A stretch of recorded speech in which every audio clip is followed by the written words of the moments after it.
the awesome God, Oh yes. Almighty God. I will praise your name. You are the awesome God, Almighty God. I will praise your name,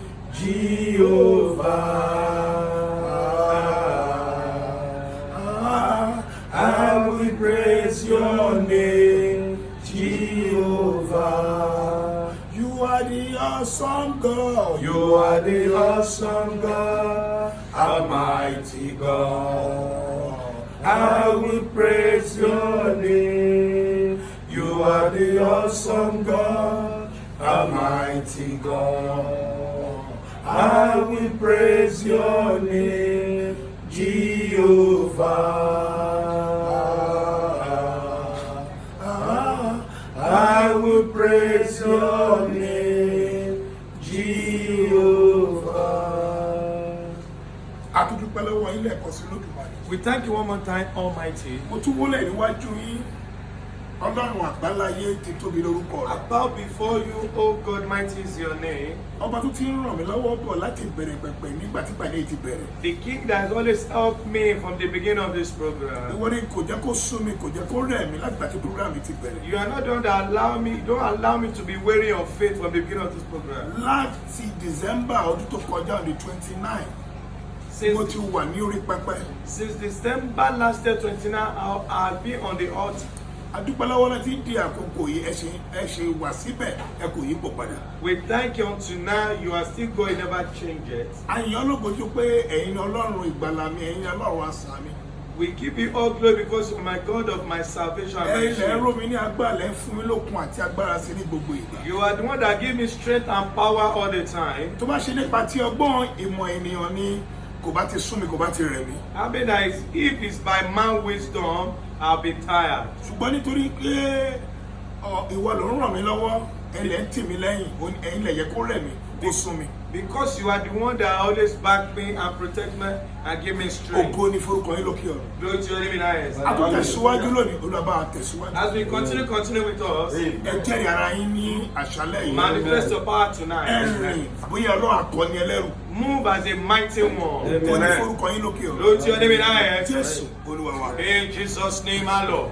A tún dúpẹ́ lọ́wọ́ Ọlọ́run ní àṣálẹ́ yìí. We thank God for this night. Èyí ni day 19 báyìí. Today is day 19 Ó máa ń lọ màá nìyí. and it's going. Ẹ̀yin ọmọ Ọlọ́run. Children of God, Àdúrà mi ni fún wa ní wípé my prayer for us is that Ọlọ́run á jẹ́ ká parí program láyà àtàlàáfíà. God will make us to finish program with sound and health. Mo ní Ọlọ́run á fún wa lórí ọ̀fẹ́ láti parí program láyà àtàlàáfíà. God will give us grace to finish this program. Lóòótọ́ ó ti fẹ́ máa rẹ́ra. Truly, the body is weak, Ṣùgbọ́n Ọlọ́run ló fún wa lókun àti agbára. but it's God that gave us strength Torí and pé òun ní power. ìbẹ̀rẹ̀ ó sì ní òpin. Because He's the beginning and the end. Òun ní Alpha, òun ní Omega. He is the Alpha and the Omega. Iṣẹ́ là ń ṣe kò ṣiṣẹ́ ara wa. We are doing His work, not our own work. Ògo ni fún orúkọ rẹ̀. Glory to His name. Ẹ̀yin ọmọ Ọlọ́run. Children of God, Má gbàgbé program tó ń lọ lọ́wọ́ yìí. don't forget the program that is going on. Má gbàgbé ẹ̀ rárá. Don't forget it. Amen. Amen. Tí ìtọ́nà fún wa lọ́dún yìí. The accolade that God gave us for this year, Gbà pẹ̀lú ipá. we recover it by force. Aṣọ alẹ́nu ẹ̀. We are on it. Adúpẹ́ fún ọgbọ́n náà ṣe lánàá. We thank God for what He did A lè yesterday. tún dúpẹ́ fún àwọn ẹ̀rí tá a ti ń gbọ́. Ẹ̀yin ọmọ Ọlọ́run. Children of God. Ẹ̀rí ti pọ̀ gan. We have many Kò testimonies. ṣeé sọ nítorí àkókò mi sáré tètè. It is countless. We cannot say because A lè sọ tán nítorí àkókò wa sáré tètè. we cannot say because our time is fasting. Ní òní, Today, ká má gbàgbé lánàá. don't forget yesterday, A ṣiṣẹ́ lórí orí náà lánàá. Apá kejì. we worked on head Amen. battle yesterday. Ṣùgbọ́n lónìí, a tún lọ sí ìpele mi. But today we are going to another Ṣùgbọ́n kábi segment. kan lánàá yẹ ká lọ sínú ọ̀rọ̀ lọ. We read something yesterday, want to go to the word of God. Isaiah 10:27. Isaiah 10:27, A kà á lánàá. we read it yesterday. Bíbélì wípé yóò sì ṣe ní ọjọ́ òní. The Bible says, shall come to pass today, A ó gbẹ́rù kúrò ní ọrùn. that the body shall be taken away from your Àjàgà kúrò shoulder, léjìká rẹ̀. and his yoke off thy A ó sì neck, fọ́ àjàgà náà and the yoke shall be nítorí destroyed ìfàmìròyìn. because of the anointing. Lónìí, Today, a tún lọ sí ìpele mi báyìí. we are going to another segment. Àṣálẹ̀ máa jẹ́ àṣálẹ̀ tó lágbára gan. Tonight shall be a night of power. Isaiah 54:17. Isaiah 54:17. Isaiah 54 verse 17. Isaiah 54, Ẹ̀yà náà mo 17. tó Olúwa sọ níbẹ̀. Let us listen to what God is saying Fún here. àwọn ọmọ rẹ̀. For we, his children, Kò sí ohun ìjà tí a ṣe sí mi tí yóò lè ṣe nǹkan. Kò sóhun ìjà kan tí a ṣe sí ẹ tó lè ṣe ìkankan. no weapon formed against thee shall prosper. Àti gbogbo ahọ́n tí ó dìde sí mi ní ìdájọ́ ni Olúwa yóò dá lẹ́bi. Gbogbo àwọn tó ń dìde sí ẹ ní ìdájọ́ lolúwa yóò dá lẹ́bi. And every tongue that rise against thee in judgment, thou shalt condemn. Èyí ni ogún àwọn ìránṣẹ́ Olúwa. Èyí ni ogún àwọn ìránṣẹ́ Olúwa. This is the heritage of the servants of the Lord, Láti ọ̀dọ̀ mi ní òdodo wọn ti wá ní Olúwa wí. Látọ̀dọ̀ mi ní òdodo wọn ti wá ní Olúwa wí. and their righteousness is of me, says the Lord. Ẹgbọ́n tí Olúwa sọ ní bíbáyìí. Listen to what God is saying here. Ẹ̀yin ọmọ Ọlọ́run. Children of God, Kò sóhun ìjà kan tí a ṣe sí ẹ tó lè ṣe ẹ́ ní kankan. no weapon formed against you shall Ní prosper. ọdún tí ó wà yìí. In this year you Kò are. sóhun ìjà kan tí a ṣe sí ẹ tó lè tó máa ṣe ìkankan. No Amen. weapon formed against you will prosper. Àwọn tó bá dìde sí ẹ ní ìdájọ́ lọ́wọ́ máa dá lẹ́bi. Every tongue rise against it that God will judge. Amen. Èyí ni ogún àwọn ìránṣẹ́ Olúwa. This is the heritage of the servant of the Lord. Látọ̀dọ̀ mi ṣáà ní òdodo wọn ti wá ní Olúwa wí. And their righteousness is of me, says the Lord. Òdodo wa wá látọ̀dọ̀ Ọlọ́run ní òdodo wa ti wá. Our righteousness comes from the Àwa Lord. tá jẹ́ ọmọ Ọlọ́run. We that are the children of God. Amen. Amen. Gbogbo ẹnikẹ́ni tó bá bí nínú obìnrin Anyone born of a woman, tó bá ń gbé ìtòkèrò láti ro ibi lórí rẹ̀ planning even against your ní head, ọdún tá a wà yìí, in this year we ó máa are, fara gba iná ni o. he will receive the fire of God. Amen. Gbọ́dọ̀ máa fara gba iná ni. He will receive the fire of God. Nítorí ìdí èyí, Because of this ẹ reason, wo ọ̀rọ̀ Ọlọ́run yìí.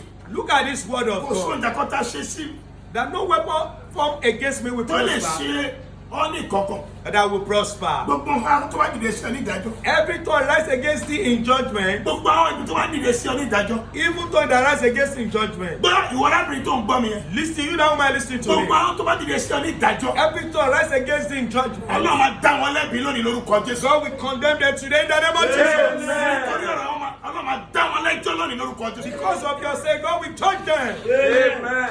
Nítorí ìdí èyí, Because of this ní reason, kíákíá, fast, fast, a ń lọ síbi àdúrà náà ni. we are going to Kò sábà prayer kó session. àrọ́jọ́ Mùsùlùmí. There's no time for Kò sábà us, kó àti sinmi rárá. no time to rest. Ohun ìjà mi kì í ṣe nípa ti ara.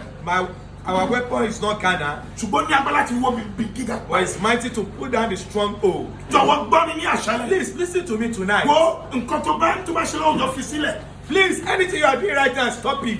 Ó ṣiṣẹ́ kan lọ́wọ́ ní àbí fi sílẹ̀ àkókò yìí Ọlọ́run fẹ́ bá ẹ sọ̀rọ̀. Whether you are doing something or that, leave it. God wants to talk to you. Nítorí pé iṣẹ́ agbára fẹ́ ṣẹlẹ̀. Because mighty work want to happen right now. Nítorí pé iṣẹ́ agbára láti ọ̀run wá fẹ́ ṣẹlẹ̀ nínú ayé. Because a mighty work from heaven want to happen in your life. Jọ̀wọ́ níbikíbi tó bá wà. Please, wherever you are, Sọ fún Olúwa. tell the Lord Àkókò àdúrà ti dé. the time of prayer has overcome. Sọ fún Olúwa. Tell the Lord Olúwa ní àṣálẹ́ yìí. that, oh Lord, tonight, Ẹ jẹ́ kí ọ̀run mi kó ṣí. let my heaven open. Ó yá sọ́jà àdúrà Turn it to lórúkọ Jésù. Ní prayer. orúkọ Jésù.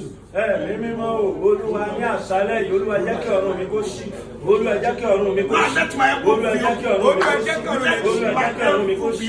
Olúwa jẹ́ kí ọ̀run mi kó ṣí. Olúwa jẹ́ kí ọ̀run mi kó ṣí. Olúwa jẹ́ kí ọ̀run mi kó ṣí. Ó yá máa gbàdúrà máa gbàdúrà. Pray. Olúwa jẹ́ kí ọ̀run mi kó ṣí. Olúwa jẹ́ kí ọ̀run mi kó ṣí.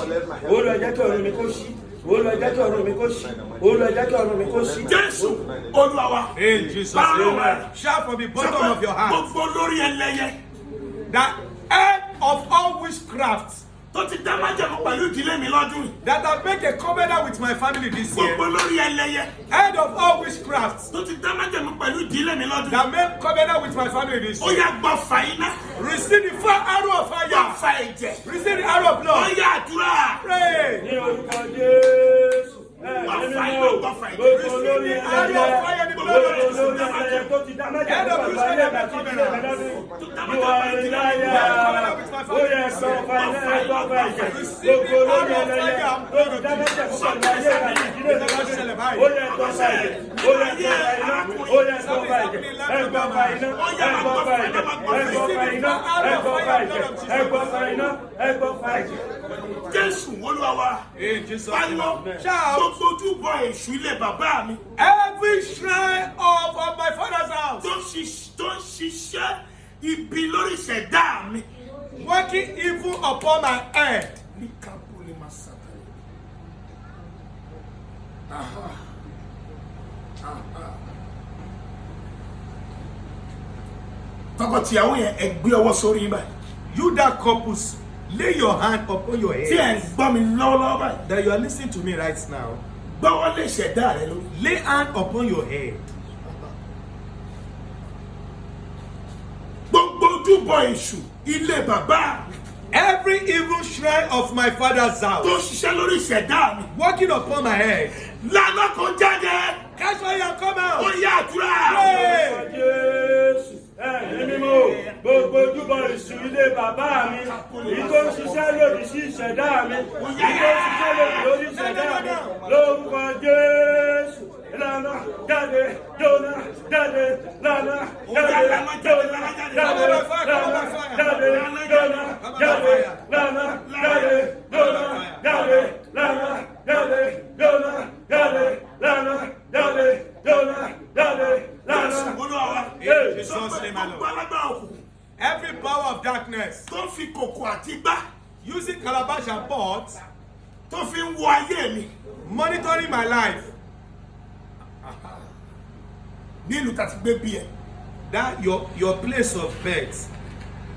ara àgbàlagbà kan wà níbẹ̀ nínú ilé tàti gbé bí ọmọ Ọ̀ṣun state ní ẹ báyìí lolúwa wí. Thus says the Lord, you are from Osun State. There is a one strong man in your father's house. àgbà kan wà nínú ilé yín obìnrin ni. There's an elderly old woman in your family. gbogbo ọmọ nínú ilé ẹ pátápátá All children in that family, ní olúwa lọ́rùn ọmọ ogun wí. says the Lord of hosts, ni wọ́n fi igbá àti kòkò náà fún ni wọ́n fi ń wo ayé wọn.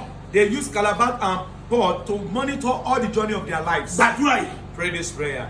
gbogbo alágbára àjẹ́ ilé mi Every power of my household witchcraft, tó ń lo igbá àti kòkò tó fi ń mọ́nítọ̀ ayé mi. using calabash and pot to monitor the journey of my ẹ̀jẹ̀ life. kó fọ́ dànú. Lord of Jesus, break it. ẹ̀jẹ̀ Jésù fọ́ dànú. Lord of Jesus, break it. àdúrà dà. Pray. Ní orúkọ Jésù ẹ̀mí mímọ́ gbogbo alágbára jẹ́ ilé bàbá alágbára jẹ́ ilé bàbá ilé ìyá mi tó ń lo igbá àti ìkòkò láti fi máa ní tó ayé mi yóò ayé lára ó lè jẹ́ Jésù padà ẹ̀jẹ̀ Jésù padà.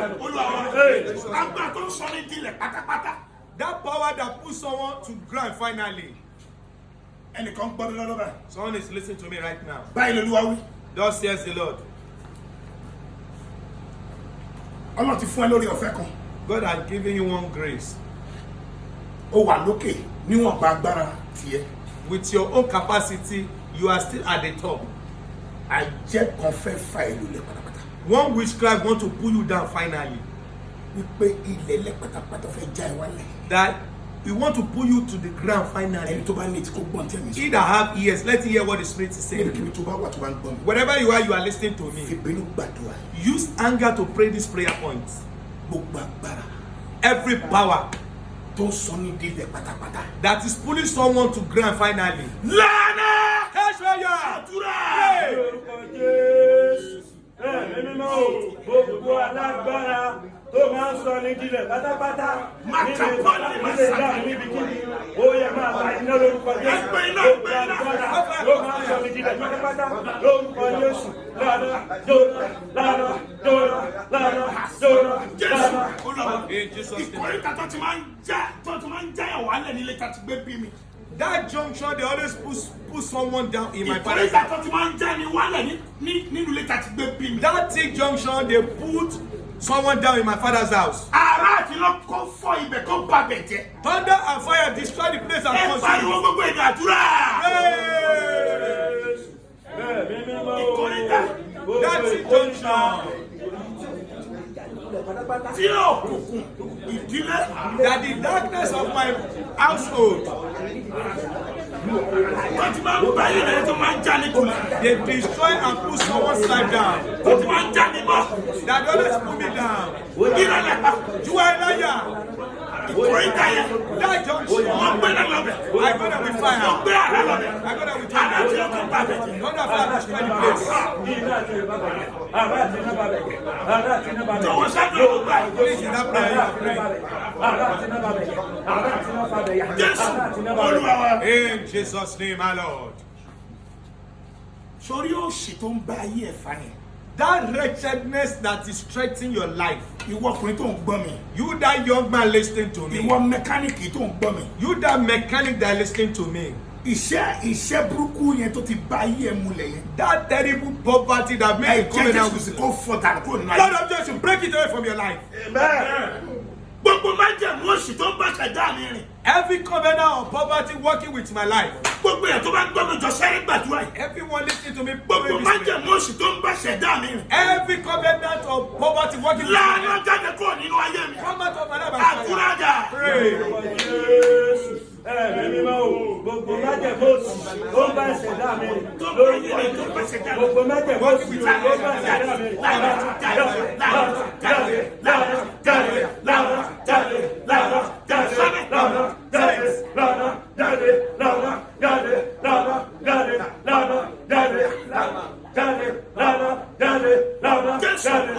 In Jesus' name. Every power of great and death that has vowed with my family this year. Every power of great and death that has made oaths with my family. You are a liar. Burn. Pray.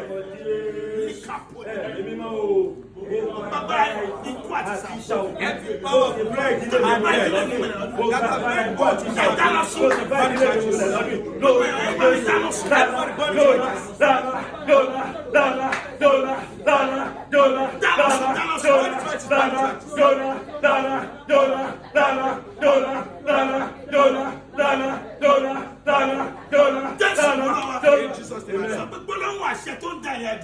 Say this thing.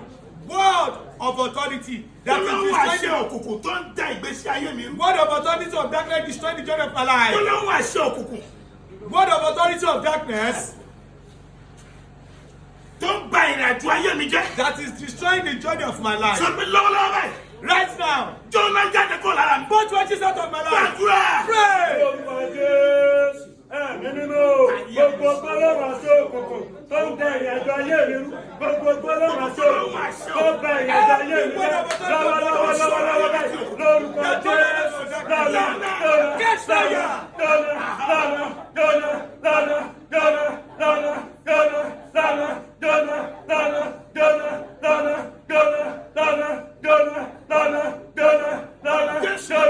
In Jesus' name. Every meaningless life that I'm living for a long time ago. Oh my God.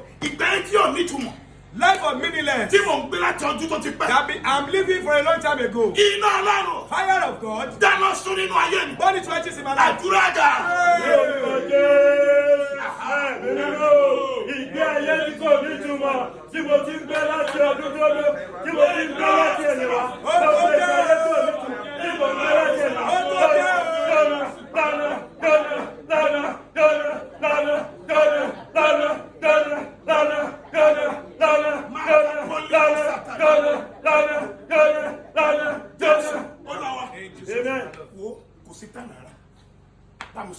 Tell the Lord. Every arrow of continued death that want to do a terrible work in my family this year. Listening. Death, husband and wife without children. So death will continue in that family. One after the other. You Lord say every family listen to me should pray. Let continue death of enter. He has entered to that family. Listening. There's 1 6 family that I'm seeing right now. I need to pray this prayer. Every continued death. Every other of continued death. In my family this year.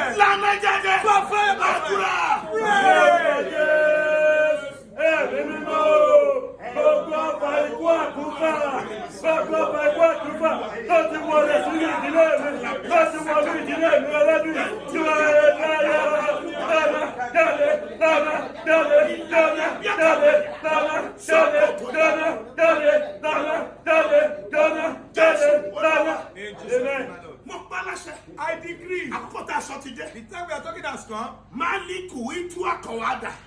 ebia akula atukapwa ezasakatapia nenu akwalu elebia kwala zolia o ti akoni pe It is written. iku oro reda Death word. isakusegun reda Oh yes. gbogbo ya kakala níbo ni agbára yín wà Where are your powers? àkókò ti tó Time has come. gbogbo agbára ikú àti sọ̀kú Every power of great and ìtọ́ death. ń gbé nínú ayé àwọn ènìyàn yìí Living the life of these people. tí wọ́n fi ṣe rere That they don't prosper. agbára ìsàkú tó fẹ́ mú ẹ̀mú wọn lọ Power of lójijì great and death. I want to take their life tó suddenly. fẹ́ kí wọ́n ṣe tó fẹ́ kí wọ́n gbé kan lè ṣe I láyé want to allow to succeed mo in sọ life. tẹ́lẹ̀ lórúkọ I olúwa prophesy the name of the Lord. iná àti agbára ẹ̀jẹ̀ Fire the power of ó God. yá lé wọn jáde kúrò láyé wọn.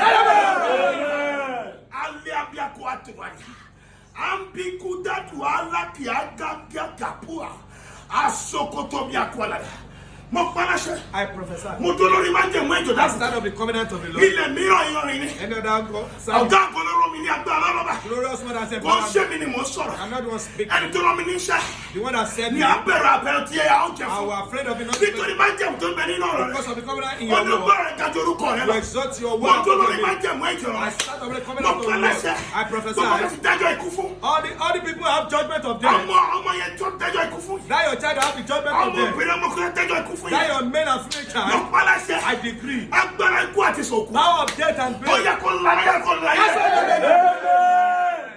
gbọ́ Listen. ẹni tó fi àmì kú lé ẹ kiri That one that pursue with the spirit pé of ọmọ death. fàyè sílẹ̀ ṣe lọ́dún That you live this life this irọ́ ló year. pa You are a liar. ìwọ kì yóò kú bí kò ṣe You yíyẹ shall not have a leave.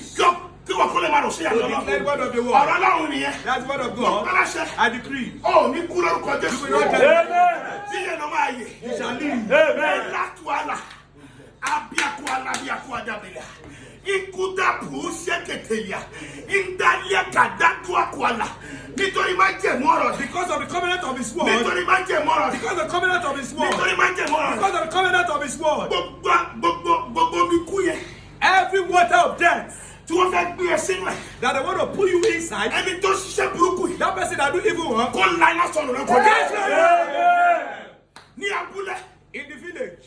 ní abúlé In the village. ní abúlé In the village. ní abúlé sẹ́ In the village. tí wọ́n ti sọ pé wọ́n máa gbọ́kú ẹ wá They say they will bring your death home. wọ́n retí kú ẹ nílùú They are expecting your death. wọ́n retí kú ẹ lábúlé They are expecting your death in the village. irọ́ lápá You are a liar. ẹni tó pẹ̀lú tó rán mi níṣẹ́ The ìgbésẹ̀ one that ọ̀pẹ̀rẹ̀ sent the message that should tell you. gbogbo agbára tó bá ń retí Every power that is pé waiting. wọ́n gbọ́kú ẹ bọ̀ That they are coming with your mo cause. paláṣẹ And the irọ́ decree. àti àrá Thunder fire. ó yẹ kó pa gbogbo ọ̀dà rẹ Destroy them all. ó yà lọ yẹ Go and leave. ó yà lọ yẹ ó yà lọ yẹ ó yà lọ yẹ ọjà kan ní pẹ́ It is written. àlàáfíà ni mo fi fún yín Peace are given to mo ṣe you. bẹ́ẹ̀ tí fi fún ni No are the one given. ọlọ́run àlàáfíà God of peace. ọba tí máa ń fún ni The lálàáfíà one that give peace. sẹ́nikẹ́ni ò lè fún ni That no lálàáfíà one can give peace. àlàáfíà ni mo bẹ̀rẹ̀ lórí ayé àwọn ènìyàn I ask for the peace ó of yẹ gbogbo everybody. èèyàn Everybody, ṣé máa ń gbọ́ mi listen to me. ẹ gbọ́ àlàáfíà Peace. ògo ní fàjìbì Glory to the resurrection. Jésù agbára wa In Jesus' name, our minds. adúpẹ́ lọ́wọ́ Ọlọ́run ní We ọ̀sán thank God tonight. dé 19 tẹ̀ parí lónìí Day 19 have ended. má gbàgbé o Don't forget, pàdé mi sí day 20 meet me on day tó 20, ti di ọ̀la which is tomorrow. à ń tẹ̀síwájú sẹ́ We proceed. kò ní sùn kò ní rẹ̀ You shall not be tired and mo ní weary. kò ní sùn kò ní I rẹ̀ say you know the time and weary. má gbàgbé o Don't forget. whatsoever enemy have taken from Ohun you kan tó ti gbà lọ́wọ́ rẹ. recover Gbígbà padà is my fault nípa ipá ni. God bless you. Ọlọ́run bùkún yín.